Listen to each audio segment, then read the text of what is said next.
Hi everyone, welcome to our today's video. I'm Simran from Edworld, Canada.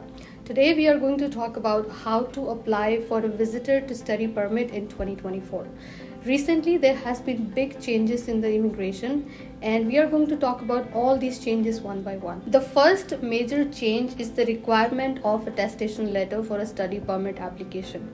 Canada wants to limit the number of international students. So that's why they have made this requirement that each province has to provide an attestation letter if you're applying for an institution in that specific province. So this policy came into effect on 24 January 2024.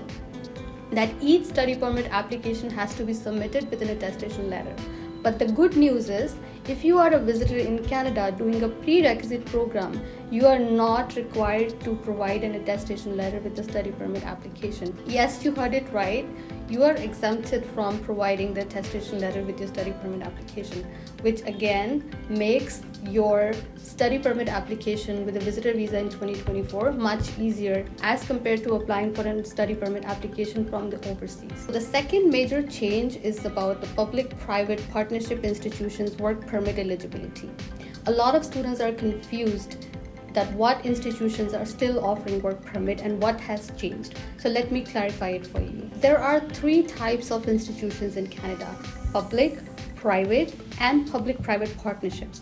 Public colleges are still providing postgraduate work permit as before. Nothing has changed. Private colleges, on the other hand, were never providing a postgraduate work permit, so nothing changes there as well. The only change which is there is about the public-private partnership institutions.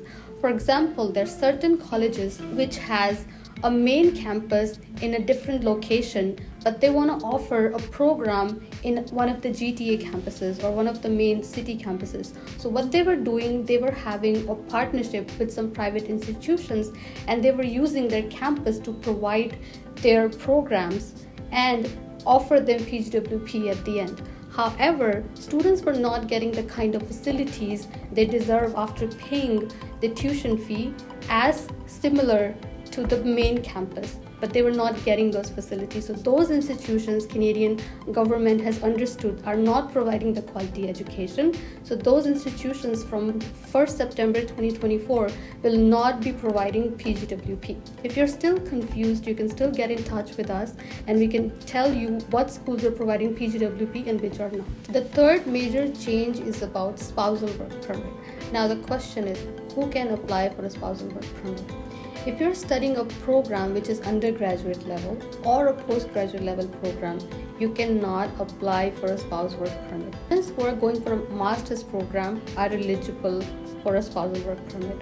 However, when you're doing a diploma program and if you get a postgraduate work permit, during that time you can definitely apply for a spousal work permit. The fourth major change is about the duration of the postgraduate work permit. The postgraduate work permit was solely based on the duration of the programs. For example, if you're doing a 1-year program, you could get a 1-year work permit, and if you go for a 2 years program, you could get a 3 years of work permit. That remains same. However, the new changes says that if you're going for a master's program and this master's degree program is less than 2 years in duration, even if it's 1 year, you can still be eligible for the 3 years of postgraduate work permit. Fifth major change is about the living expenses. Canada has recently increased the living expenses requirement from $10,000 to $20,635 for 1 year. If you're a visitor applying for a study permit, you're still not required to do GIC. You can provide a bank statement covering your living expenses and your 1-year tuition fee, and that should be sufficient to apply for a study permit inside Canada. Recently, there has been a lot of misconceptions about the new immigration changes. Hopefully, I was able to clarify your doubts.